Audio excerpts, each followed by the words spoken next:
Hi, I went to Honduras 3 times. I went this past June with a medical mission team called BMDMI, and we worked at a mission hospital in a town called Guamaica, which is about 2 hours outside the capital city of Tegucigalpa, and it's a long drive if you're riding on a school bus like we did. So in the big cities, it's very super congested. As soon as you get off at the airport, there's just people everywhere. Cars everywhere, bicycles, motorcycles, people just everywhere. And you go out 2 hours from the capital city and it's just countryside, quiet. There's not a lot of people. They travel on horses. It's kind of dirty because they don't really have a sanitation system, no running water, barely. Some people have electricity. It depends on what you can afford.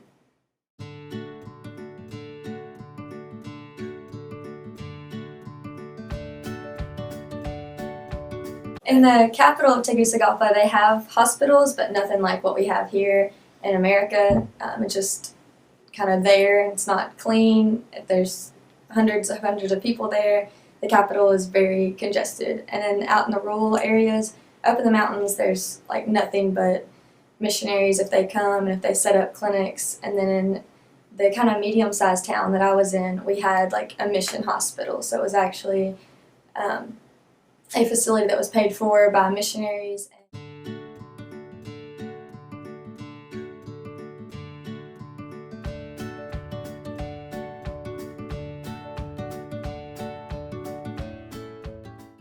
So in Honduras, you get your health care based on how much you make and how much you can pay for. So out in the clinics where we were, they paid whatever they could, and out in the capital, it's the same thing. If you can afford it, you get the care. If you can't afford it, you don't get the care. And then even if you go to the city, it's so packed and busy that you're not even guaranteed care, and the quality of care you get is not like in an American hospital.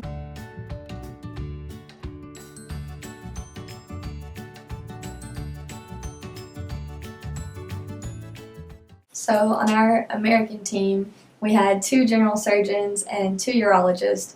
So we did lots of TERPs and lots of gallbladder surgeries, lots of hernia surgeries. And we also had a dentist, but he didn't get to do much because he didn't have any dental equipment to do any kind of surgeries there. So we basically just did checkups and cleanings if he had the available supplies.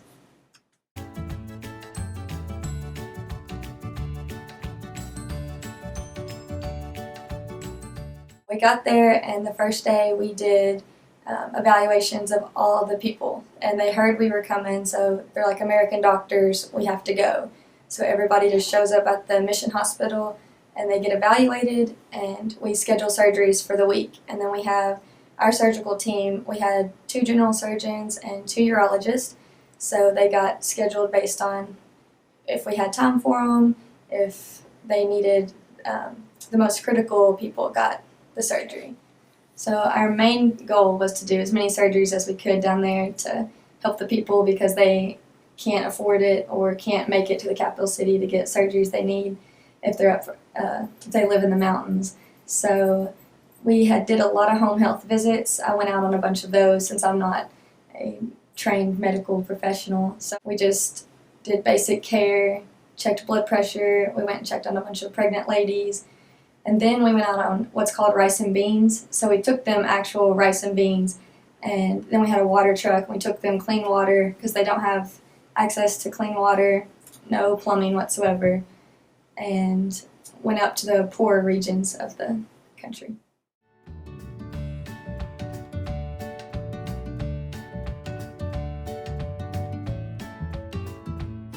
Well, we had one case, and he was an 88-year-old man, and he had a surgical procedure called a TERP, which we won't go into, but he wasn't doing very good. He was just laying there, and we would talk to him, he wouldn't say anything back. He wouldn't eat, he wouldn't do anything. So he laid there all day. We kept checking his blood pressure, making sure he was okay, still breathing, and they took him back into surgery and tried to fix whatever it was that was keeping him from waking up.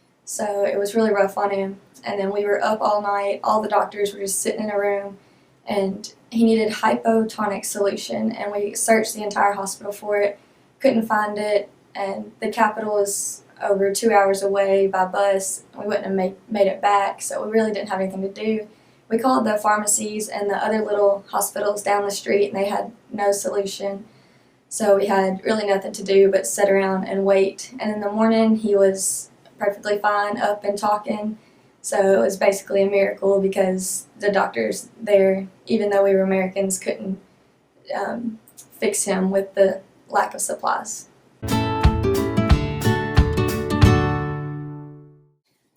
They're very friendly and very receptive of American care. They are very humble and very grateful. So when we come down there, they get surgeries basically for free.